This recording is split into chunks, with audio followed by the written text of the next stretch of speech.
আসসালামু আলাইকুম। এখন দেখবেন সংবাদ শিরোনাম। এয়ার অ্যাম্বুলেন্সে দুপুরে সিঙ্গাপুরে নেওয়া হবে ওসমান হাদিকে। শারীরিক অবস্থা অপরিবর্তিত। ফয়সালের স্ত্রী, চালক সহ 6 জন আটক। হাদির ওপর হামলার ঘটনায় কেন্দ্রীয় শহীদ মিনারের সর্বদলীয় প্রতিবাদ সমাবেশ আজ। আয়োজনে যোগ দেবে বিএনপি, জামায়াত ও এনসিপি সহ বিভিন্ন দল। নির্বাচিত সরকারের প্রথম দায়িত্ব হবে আইনশৃঙ্খলা পরিস্থিতি নিয়ন্ত্রণ, বললেন তারেক রহমান। শক্তিশালী সরকার গঠনে সবার সহায়তা কামনা। উপযুক্ত প্রতিষ্ঠানের অভাবে পাইলট হওয়ার স্বপ্ন পূরণ হচ্ছে না অনেকের। ব্যয়বহুল হওয়ায় ধরাছোঁয়ার বাইরে সম্ভাবনা এ পেশা। খুলনার রূপসায় দুর্বৃত্তের গুলিতে এবার কাপড় ব্যবসায়ী নিহত। হত্যার কারণ সম্পর্কে এখনও নিশ্চিত নয় পুলিশ। এতক্ষণ শুনছিলেন সংবাদ শিরোনাম, এখন দেখবেন বিস্তারিত। উন্নত চিকিৎসার জন্য শরীফ ওসমান হাদিকে দুপুরে নেওয়া হবে সিঙ্গাপুরে। এরই মধ্যে সব প্রস্তুতি শেষ করেছে অন্তর্বর্তী সরকার। এদিকে দুদিন পেরিয়ে গেলেও কোনো উন্নতি নেই হাদির স্বাস্থ্য পরিস্থিতির। আশঙ্কাজনক অবস্থায় চিকিৎসাধীন রয়েছেন এভারকেয়ার হাসপাতালের আইসিইউতে। নির্বাচনী কর্মসূচিতে যাওয়ার পথে দিনে দুপুরে রাজধানীতে গুলিবিদ্ধ ইনকিলাব মঞ্চের আহ্বায়ক শরীফ ওসমান হাদি 48 ঘন্টা পেরুলেও রয়েছেন কোমায়। চিকিৎসকরা জানিয়েছেন তার অবস্থার কোনো পরিবর্তন হয়নি। রবিবার রাতে সিদ্ধান্ত আসে উন্নত চিকিৎসার জন্য ওসমান হাদিকে নেওয়া হবে সিঙ্গাপুরে। প্রধান উপদেষ্টার দপ্তর থেকে পাঠানো এক বার্তায় বলা হয়, এরই মধ্যে সম্পন্ন হয়েছে সব প্রস্তুতি। সিঙ্গাপুর জেনারেল হাসপাতালে ভর্তি করা হবে তাকে। সংসদ নির্বাচনের সম্ভাব্য প্রার্থী হাদির চিকিৎসার সব খরচ অন্তর্বর্তী সরকার বহন করবে বলেও জানানো হয়। জীবনে কখনো রাতে এভারকেয়ার হাসপাতালের সামনে এক ব্রিফিংয়ে ইনকিলাব মঞ্চের নেতারা জানান, হাদির উপর হামলাকারীকে গ্রেফতার করতে না পারা অন্তর্বর্তী সরকারের স্পষ্ট ব্যর্থতা।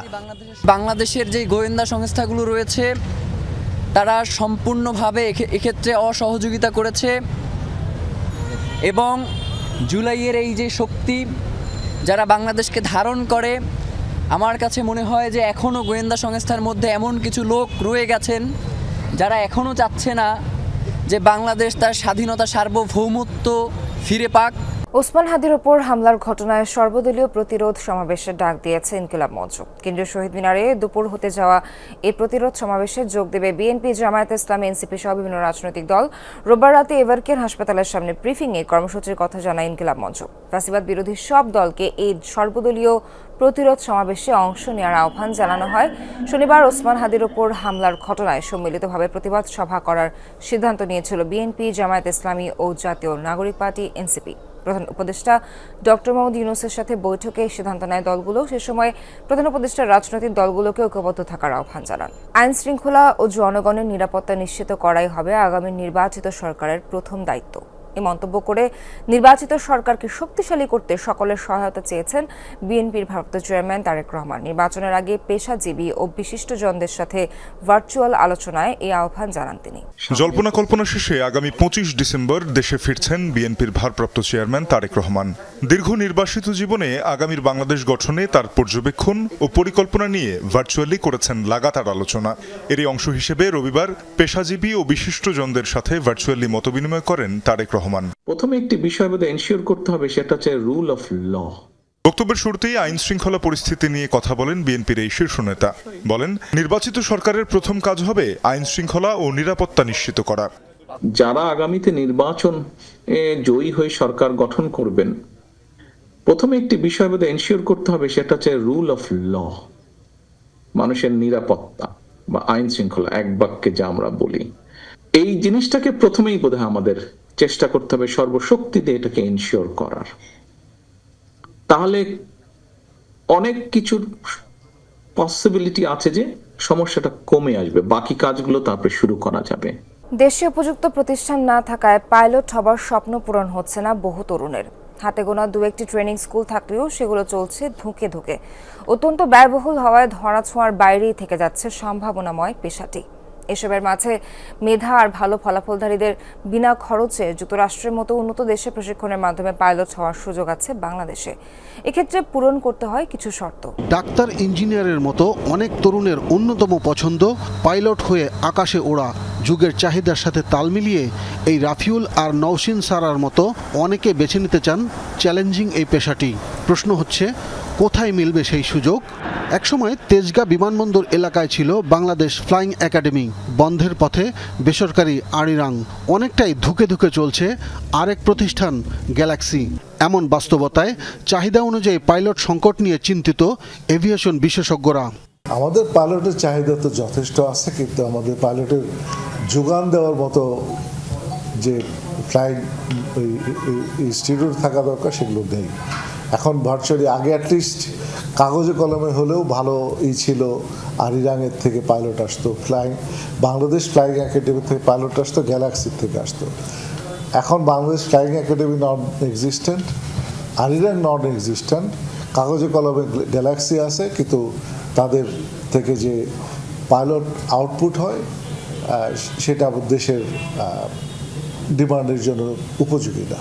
আমি যখন একটা পাইলট আনতে যাই, আমাকে একটা $5,000 $6,000 বেতন দিতে হয় একজন পাইলটকে।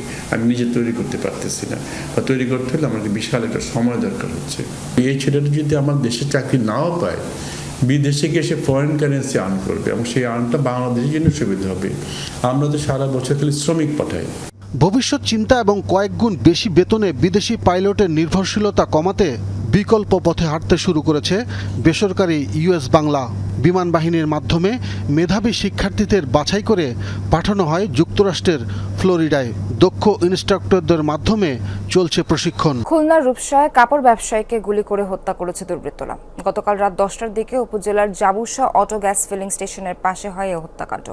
নিহত ব্যবসায়ীর নাম সাগর শেখ। পুলিশ ও স্থানীয়রা জানায়, রূপসা উপজেলার খান জাহান আলী সেতুর পূর্ব পাড় এলাকায় নিজ বাসার দিকে যাচ্ছিলেন সাগর। গ্রিন বাংলা হাউস গেটের সামনে পৌঁছালে দুর্বৃত্তরা খুব কাছ থেকে তার মাথায় গুলি করে। স্থানীয়রা তাকে খুলনা মেডিকেল কলেজ হাসপাতালে নিয়ে গেলে চিকিৎসক মৃত ঘোষণা করেন। সংবাদ পেয়ে পুলিশ ঘটনাস্থল পরিদর্শন করে ঘটনার সাথে জড়িতদের গ্রেফতারের কাজ চলছে বলে জানিয়েছে পুলিশ। ট্রিপল নাইন থেকে ফোন দিয়েছিল, ফোন দেওয়ার পর আমরা জানতে পারি। জানার পরে আমরা ঘটনাস্থলে আসি। ঘটনাস্থলে আমরা এসে এখানে পাইনি, আমরা শুনতে পাচ্ছি যে ওনাকে যাকে গুলি করা হয়েছে সে তাকে আগেই হাসপাতালে নিয়ে গেছে 250 বেডে। পরবর্তীতে আমরা 250 বেডের খোঁজ দিয়ে জানতে পারলাম উনি এখানে ডাক্তার তাকে মৃত ঘোষণা করছে। কাল 16 ডিসেম্বর মহান বিজয় দিবস। মুক্তিযুদ্ধে বীর শহীদদের স্মরণ করবে গোটা জাতি। শ্রদ্ধার ভালোবাসায় সিক্ত হতে পুরোপুরি প্রস্তুত সাভারের জাতীয় স্মৃতিসৌধ। দিনটি উপলক্ষে 4 স্তরে কঠোর নিরাপত্তা বলয় তৈরি করার কথা জানিয়েছে আইনশৃঙ্খলা বাহিনী। যে যুদ্ধ পরাধীনতার শিকল ভেঙে বিশ্বের মানচিত্রে স্থান দিয়েছে এক টুকরো ভূখণ্ড, মুক্ত আকাশে দখল নিয়েছে লাল সবুজের পতাকা, সেই মহান মুক্তিযুদ্ধে বীর শহীদদের প্রতি শ্রদ্ধা জানাতে প্রস্তুত সাভারের জাতীয় স্মৃতিসৌধ। মানুষের শ্রদ্ধা আর ভালোবাসায় মোড়ানো ফুলে ফুলে ভরে উঠবে স্মৃতিসৌধের শহীদ বেদি।